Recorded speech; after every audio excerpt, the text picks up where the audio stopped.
You had quite an experience on the continent of about 15 years, and you've also had a stint with the Uganda government and Rwanda. Yes. What can we draw from? Because if you say you saw about 4,000 women, and you never had enough to see to their needs. Right. These are people coming to the AUN, and aren't there governments presence in some of the camps you visited? For instance, we also have the emergency relief coming in from the government of the country. So once again, let me clear this up. The government is taking care of people in the camps, as are international organizations. But your crisis here is like the one in Europe. I find great parallels between Northeast Nigeria and Europe, where people primarily are not in camps. They're moving into communities, they're moving into cities. And that's really what happened in the Northeast. And there was a real misperception. As long as we took care of people in the camps, everything was fine.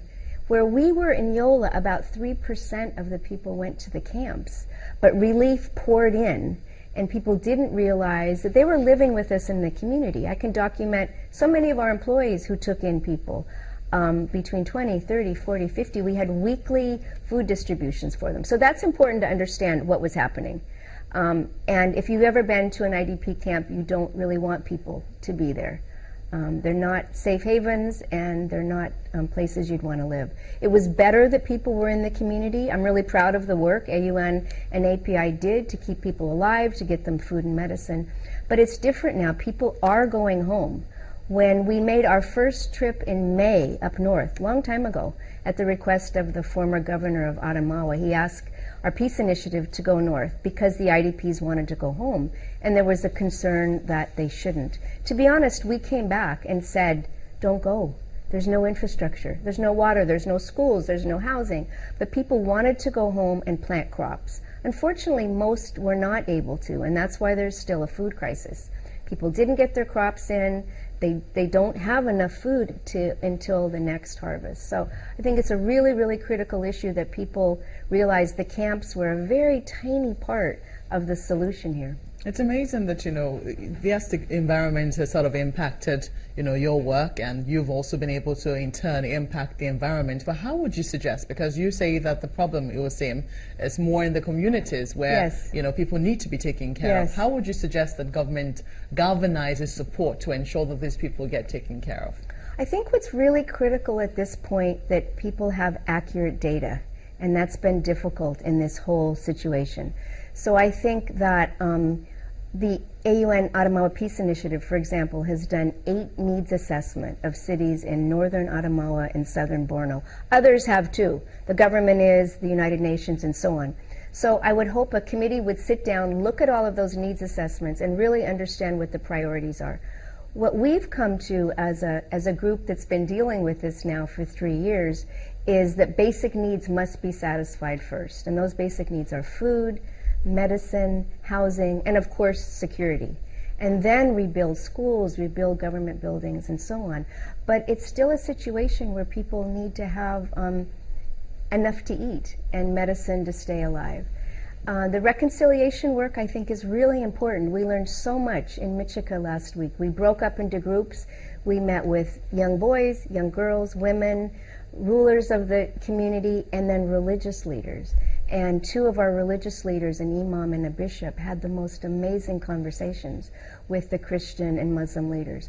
That's what I learned from Rwanda. You talked about reconciliation. I'm sorry to interrupt you, because a lot of people think that reconciliation might not be necessary because it was not an inter-ethnic clash that caused the conflict. It was, an external force. It was seen that people already see as a common enemy. Why do you think reconciliation was important? I don't think that was the issue. I think that, unfortunately, issues of religion came in, but of course both Christians and Muslims were killed. If you drive north, you'll see churches destroyed, you'll see mosques destroyed. But these were people from the communities who were killed. These were people from the communities who joined. So there are major issues to face. I don't know who the external actors were, because these were people from local communities many times who joined the insurgency.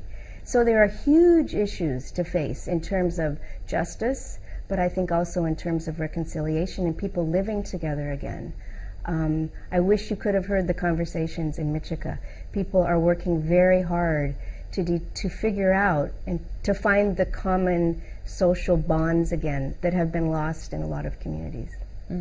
Just also wondering, how would you rate the response? I mean, you have been raising funds, raising, relief materials from within the university, from outside the university, perhaps in the United States as well. How would you rate the response of Nigerians to this crisis?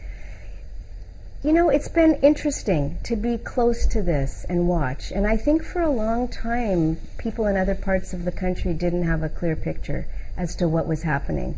It was difficult to get media in, so I'm sure that's part of it. But I think even now, with all your questions about the camps, there's not a clear understanding both of what happened, what the current situation is, and what the current needs are.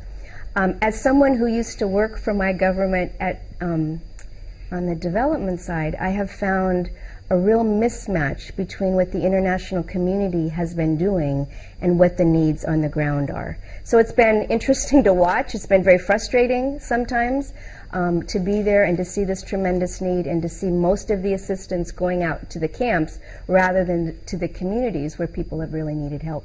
I have to really applaud the Yola community, because this little community came together, kept people safe, kept people fed. It was our students and faculty and staff who every week were feeding close to 300,000 people. It was really an extraordinary effort.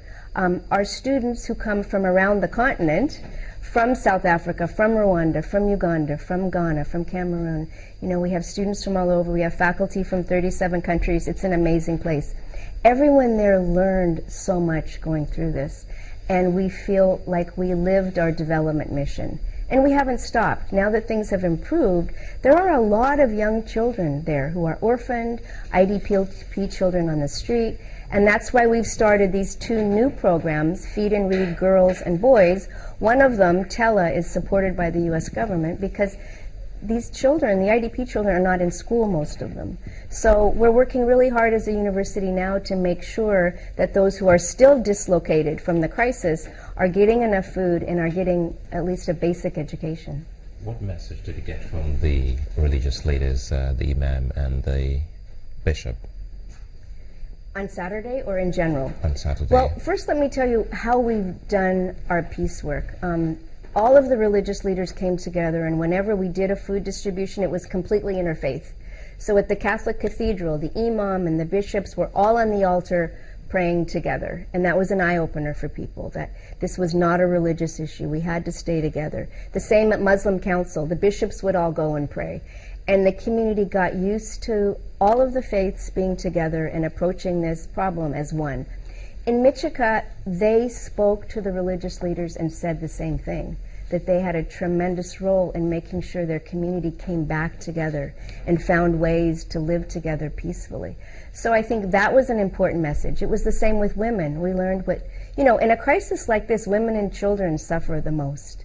And so we were about 400 women there to see us and talk. And we took the head of a female head, Turai Kedar, from our Peace Initiative. And we learned so much from them about what they need, the basic things they need. The young boys and girls, the boys who are vulnerable as well as the girls, they want something to do. They want education. We did a big Peace Through Sports effort last Saturday. It might seem like a small thing, but sports is a very important way to get people together. We've trained over 10,000 young kids in Yola on our unity teams with Christian and Muslim children playing together and going through a peace curriculum. So there are always solutions to these problems. What's important is to diagnose the issues correctly. We're even, to go. So just wondering, the federal government has a victim support fund. How would you suggest they channel that fund to, really meet the needs of the people?